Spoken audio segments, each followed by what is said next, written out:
We give you glory, Lord, as we honor you. Lord, you are wonderful. You are the Messiah.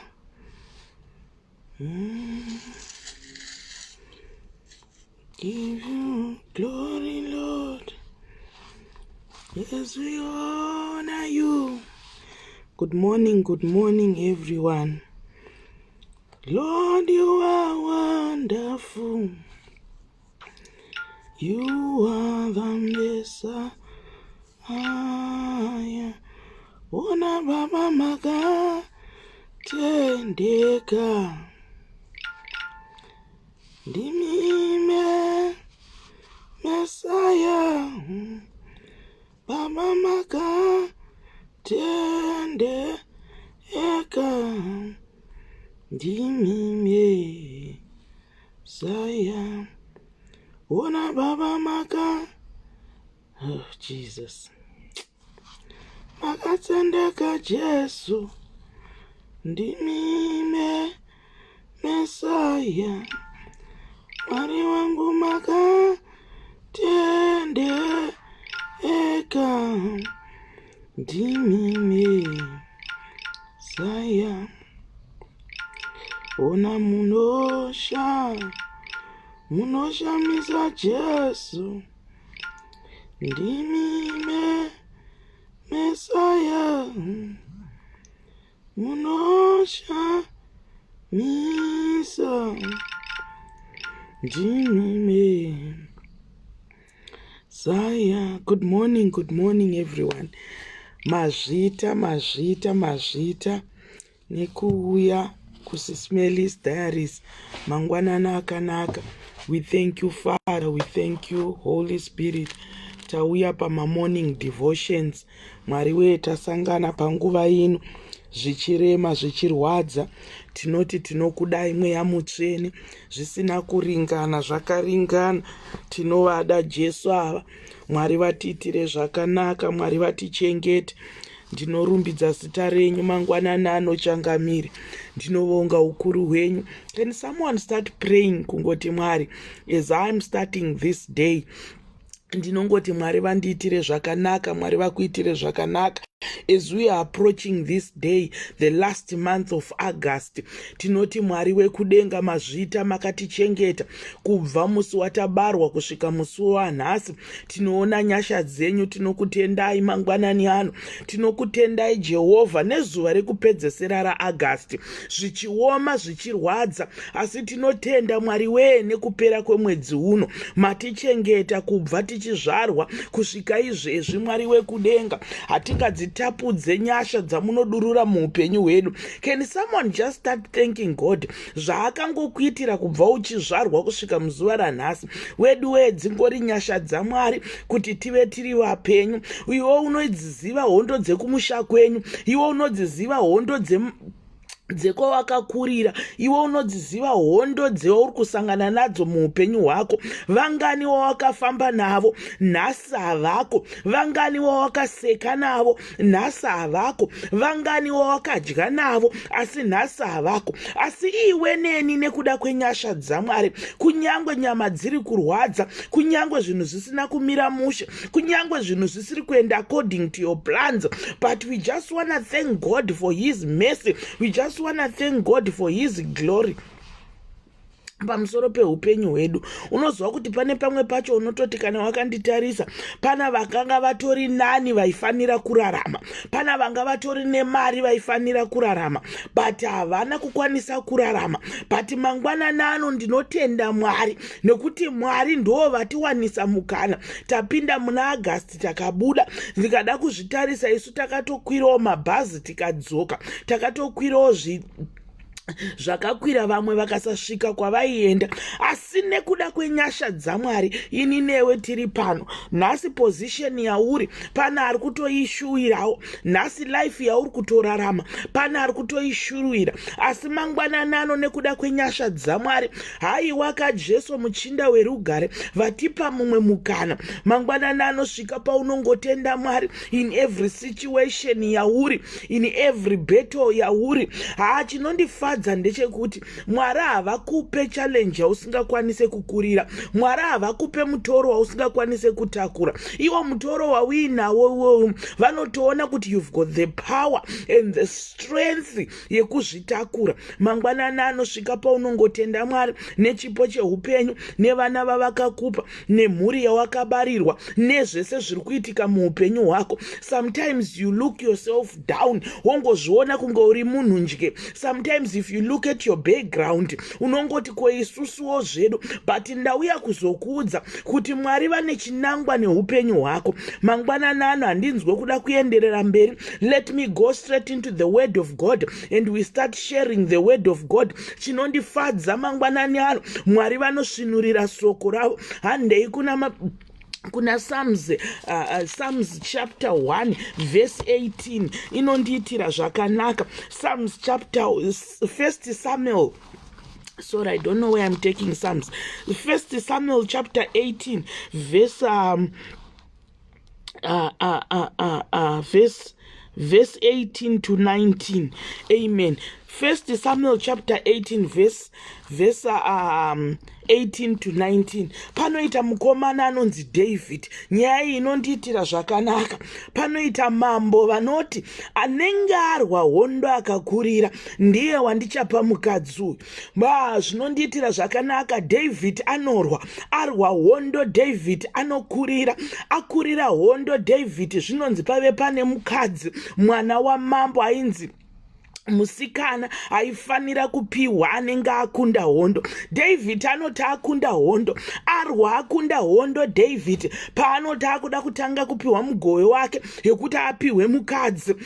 Panoita chikomana chinonzi Adriel anosvika paanotora mukadzi, asi Adriel haasiri akanga akurira hondo, Adriel akanga asina kurwa hondo. Mangwananano pane mweya inotitera, mweya yana Adriel yekuti unoita zvakanaka, unopromiswa, unonzi ukaita zvakadai tichakupa zvakati, but panozana Adriel vanosimuka. Mangwananano ndauya kuzokuudza kuti we want to proclaim and destroy this Adriel in our life.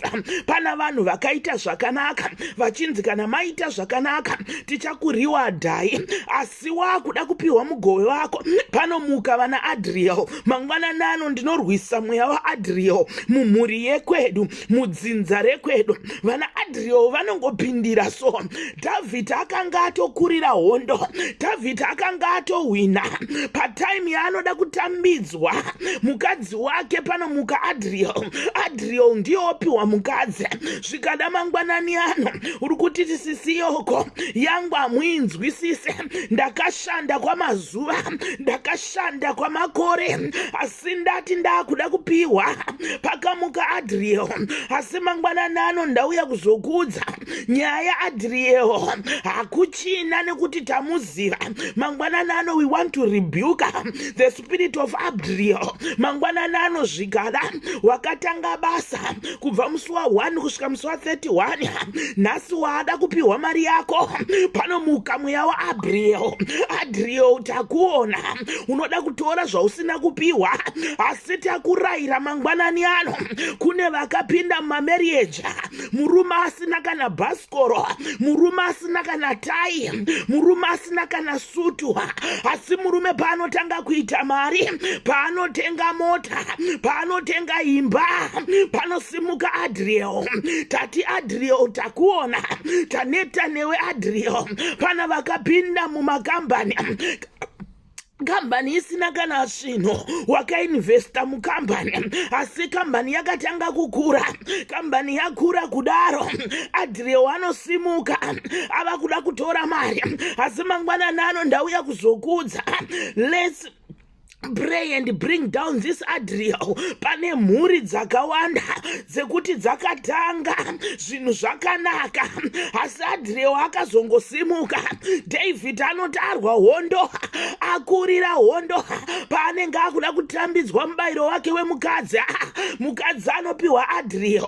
Tanetana naAdriel muupenyu hwedu, tanetana naAdriel mulife yedu. Kana iri mhuri yekwenyu inotozikanwa kuti kurima munorima zvenyu asi kukohwa hamukohwe. Kwaita Adriel mumhuri zvinotonzi vanozikanwa, mari vanobata asi mari yavo haitengi. Nekuti kwaita Adriel mumhuri, kuroorwa vanororwa, kuchata vanochata asi havanogare. Nekuti kwaita Adriel mumhuri, mangwanani ano tinorayira mweya waAdriel, mangwanani ano tinoputsa mweya waAdriel. Kana kuri kwenyu kunotozikanwa, vanoenda zvavo muvarume, vanoenda zvavo mudzimba asi vana havabati. Kwaita mweya waAdriel wekuti anotora zvaasina kushandira, anotora paasina kurima asi mangwanani ano ndauya kuzokuudza iwe mweya waAdriel, takudestroya, takuparadza, hatidi. Haiwa katisu takarwa. David anotakurira hondo paanenge akuda kunopiwa mukadzi. Adriel anosimuka achitora mukadzi asi mangwanani ano ndati Jesu weNazareta, mweya waAdriel tauputsa, mweya waAdriel tauramba. Taneta kushandira mahara, taneta kugara tichibatiswa pasi. Unototengawo mota asi mweya waAdriel unosvika pakutora mota chaiyo chaiyo. Mweya waAdriel unosvika paunotora mufaro wako, paunenge wakuti maiwe zvangu zvinenge zvaita, zvangu zvinenge zvabata. Ndo panosvika Adriel.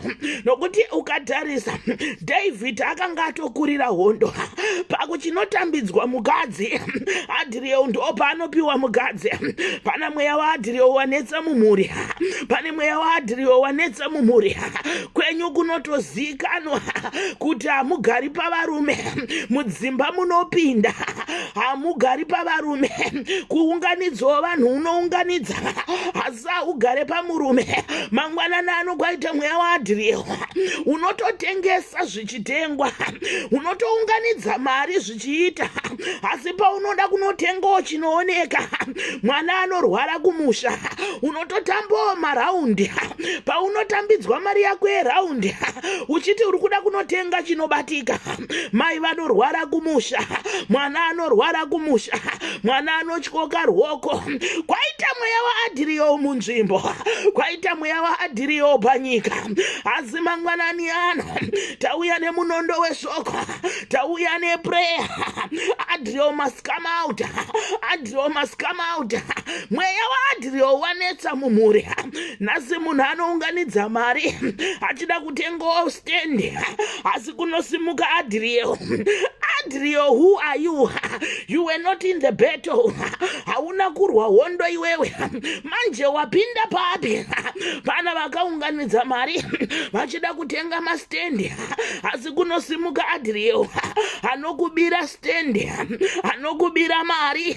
Asi ndauya kuzokuudza mangwanani ano tauya kuzoparadza mweya waAdriel unotororwa weiwewe wogotochata asi mumba ugare. Kwaita mweya waAdriel unotororwa weiwewe wogotochata asi mwana haubati. Nekuti kwaita mweya waAdriel, mweya waAdriel unotora zvausina kukohwa, unotora zvausina kushandira. Mangwanani anorangarirwa, mangwanani anoitirwa zvakanaka. Adriel must come out from our way. Adriel must come out from our families. Adriel must come out from our life. Tiri kugara tichichema nekuti kwaita Adriel. Mangwanani ano Jesu, tiri pano mutsinda werugare. Imi Alpha na Omega, Mwari wekutanga nekuguma. Tauya Baba nemoyo yakaputsika. Vana Adriel vatinetsa, vanotora zvavasina kurima, vanotora zvavasina kukohwa. mangwananano Jesu tauya pamberi pechigaro chenyu chenyasha.